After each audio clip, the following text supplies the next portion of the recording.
Le vainqueur du 65e Ballon d'Or France Football est Lionel Messi.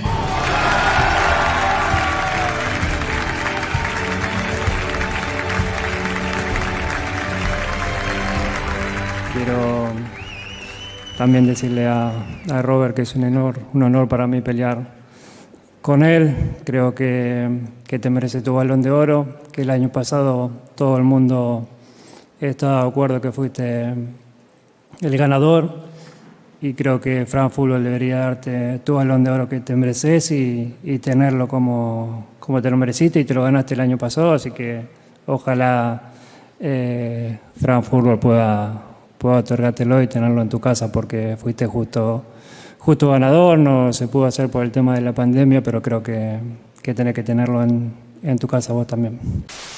You're seventh in the Ballon d'Or this year. You're shaking your head. Yeah, I have no comment. C'est un trophée individuel, mais aussi collectif. Parce que si un jour tu arrives à gagner le Ballon d'Or, c'est que tes coéquipiers aussi te l'ont permis. Toute ton équipe, que ce soit en équipe de France ou au Real ou en club. Donc c'est une distinction individuelle, mais je le mets sur le collectif.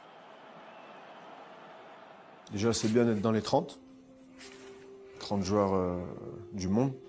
Après, c'est toujours un rêve depuis tout petit.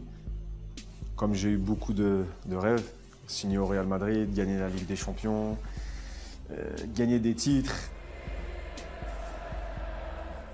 En fait, c'est pas une question objective où je me mets dans la tête parce que en pensant comme ça, tu laisses beaucoup d'énergie et c'est pas le bon chemin en fait, pour moi.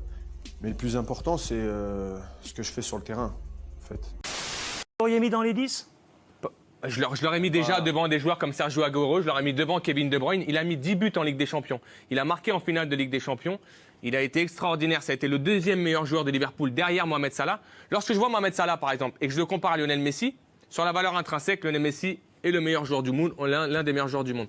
Mais quand je vois que Mohamed Salah a mis 32 buts l'année dernière en Première Ligue, meilleur buteur de Première Ligue, qu'il met 10 buts en Ligue des Champions et qu'il est exceptionnel et que je le vois à la 6e place, si je ne me trompe pas, je trouve que si demain il s'appelait Salahigno ou s'il s'appelait Magninho... Mais qui vote? Voilà, non, On rappelle le barème, Habib, il y a 180 journalistes, un par pays. Pardon, 180 journalistes, un par pays qui ont voté. Le barème, ils votaient à chaque fois pour leur top 5 avec 6 points pour le premier, 4 pour le deuxième, 3 pour le troisième, 2 pour le quatrième et 1 pour le dernier. C'est comme ça ensuite qu'on accumule les points. Comme le disait Didier, c'est très subjectif. On en revient toujours au même problème, les critères. Voilà. Les critères, c'est quoi les critères? Ça part dans tous les sens. Vous pouvez faire ce que vous voulez avec ce vote. Donc il y a souvent eu un manque de reconnaissance, il faut le dire. Et j'appuie sur quelque chose qu'on en a parlé, mais rappelez-vous de Samuel Eto'o, qui ne gagne pas le Ballon d'Or, alors qu'il avait fait une saison premier Ballon d'Or en 95, c'est arrivé. Quand on a ouvert. Mais rappelez-vous aussi du classement d'un Drogba, par exemple, d'un Yaya Touré. Là, je vois le classement de Sadio Mané par rapport à sa saison. Pour quelle raison, d'après vous? Je pense qu'il y a un manque de reconnaissance. Puisqu'ils ne brillent pas avec leur sélection, c'est difficile pour eux de briller avec leur sélection. Peut-être qu'il manque justement d'aura par rapport à ce niveau international. Pour le coup, Salah aurait pu espérer mieux s'il avait été en meilleure forme, je pense, parce qu'il est allé à la Coupe du Monde, j'allais dire, pas sur une jambe, mais sur un bras. Et sa sélection n'a rien fait. Donc ça doit plomber. Par exemple, Firmino est devant Sadio Mané. Firmino a mis 10 buts en Ligue des Champions, Sadio Mané a mis également 10 buts. Parce qu'il est brésilien? Posez-vous la question. C'est QFD, à un moment donné. Ils sont pénalisés par le sélection nationale. C'est QFD. Est-ce que Firmino a fait une bonne Coupe du Monde? Il n'était pas titulaire. Non. Sergio Aguero est devant Sadio Mané. Sergio Aguero était sur le banc de l'Argentine. Sergio Aguero s'est arrêté quand? En Ligue des Champions. Quel championnat il a fait l'année dernière, Sergio Aguero, avec Manchester City? Je pense que Sadio Mané fait une bien meilleure saison. Sergio Aguero est 16e, Sadio Mané est 23e. C'est juste la question que je me pose. Mais en même temps, je ne me fais pas d'illusions. Je pense qu'à partir de la 5e ou la 6e place... Ça se joue surtout à chaque fois à 2-3 points. Ce classement du Ballon d'Or ne veut plus rien dire. Voilà, c'est ce que je pense. ¿Qué valor le das al Balón de Oro? Bueno, yo creo que a nivel personal es lo más alto que hay, ¿no? El más histórico, el que más prestigio tiene.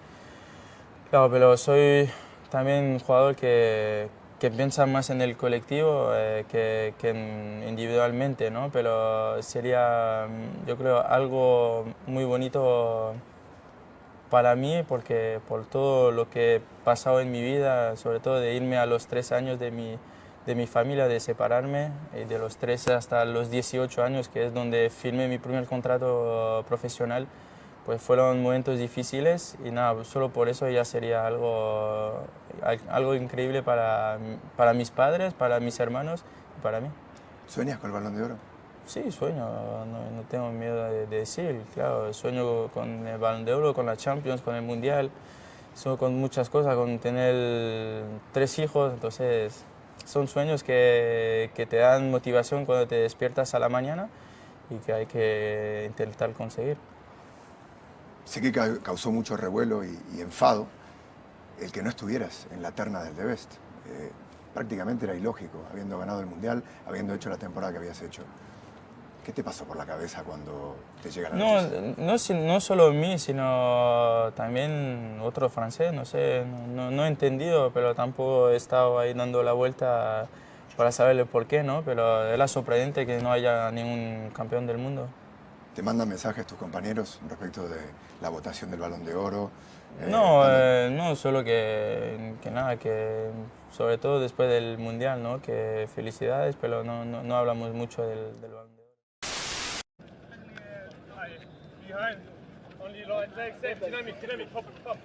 Bah, moi, j'ai eu la chance, comme je dis, depuis quelques temps, de côtoyer, de voir au quotidien quelqu'un comme Cristiano Ronaldo.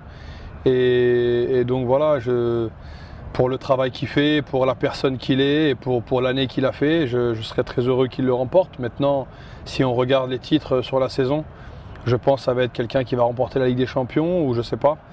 Mais voilà, il faut pas oublier Messi qui fait aussi une très très grande saison, qui est revenu au premier plan. Malheureusement pour lui, l'élimination en Ligue des Champions va peut-être lui coûter cher aussi. Mais en tout cas, voilà, il n'y a que des champions, donc voilà, que le meilleur gagne. Non, ça me fait plaisir que vous m'en parliez. Non, c'est pas du tout un sujet de débat au sein du groupe. Au château, on ne parle pas du tout de ça. C'est une récompense individuelle. Nous, on joue un sport collectif. Alors, bien sûr, c'est une récompense qui met en valeur le travail qui est effectué. Mais voilà, personnellement, c'est pas un objectif en soi. Donc, si je le gagne pas, ce serait pas une déception. Maintenant, c'est vrai que la saison dernière a été vraiment exceptionnelle. Ce serait difficile de faire beaucoup mieux pour moi, à part si je mets 40 buts de plus. Mais voilà, c'est pas un sujet de débat à Clairefontaine. Et en tout cas, les Français, forcément, on peut être mis en avant parce qu'on a vécu un été exceptionnel. En plus de ça, si en club, on a réussi des belles performances. Mais après, il y a aussi d'autres joueurs qui sont moins cités et pourtant qui ont été très performants. Voilà, il y a par exemple N'Golo Kanté ou Paul Pogba ou d'autres joueurs encore. Donc voilà, ça prouve aussi que l'équipe de France cet été, ça a été un vrai collectif. C'est difficile d'avoir une tête d'affiche et de dire c'est ce joueur-là qui pourrait le mériter. On est plusieurs joueurs à avoir réalisé des belles performances et moi, pour ma saison passée, je suis forcément extrêmement heureux d'avoir vécu des moments forts comme ça.